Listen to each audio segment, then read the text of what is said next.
Salamat po, niligtas mo ko. Parang imbisyon niya sagasaan ka eh. Hindi kaya... Yun din yung nagmamanman sa bahay namin? Ano?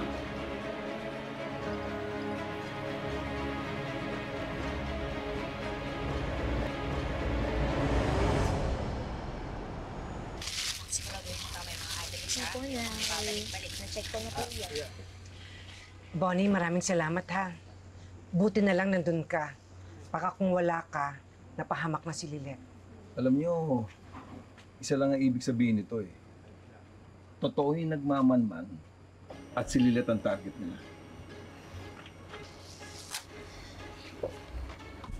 Bestie, mag-iingat ka talaga. Nay, sabi ko sa'yo, hindi na safe tong lugar na to eh. Tignan na kaya natin yung house for rent malapit dun sa bago nating shop. Naku, masyadong OA ha? Ano pwede mag-canvas tayo? Tingnan natin muna kung magkano yung CCTV. Naman siguro mahal yun, no? Saka magpaabang-abang na rin tayo sa tanod. Opo, bukas na bukas po, magpapablatter po ako sa police station. Masamahan kita. Salamat. Lilet, meron ka bang ibang ebidensya na pwedeng mag-merit as sa live pets? Meron ka bang kilalang taong pwedeng gumawa nito? Kasi bukod po sa blatter, baka pa pwede tayo mag-file ng complaint. Ano yun? Hoy!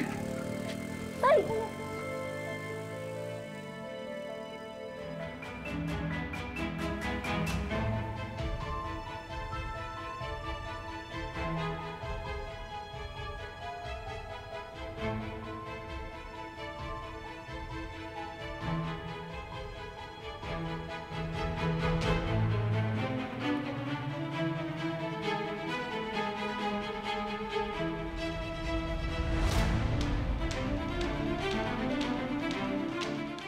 Nung una ho, napansin ko na may nagmamanman sa bahay namin.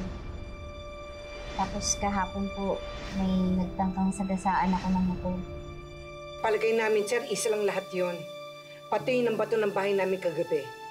Attorney, meron ba kayong nakaaway nyo o masama ang loob sa inyo nitong nagdaang araw o buwan? Opo. May natanggap pa nga po kong death threats eh. Galing sa kanila. Sa kanila? Meron pa? Aside from Ira,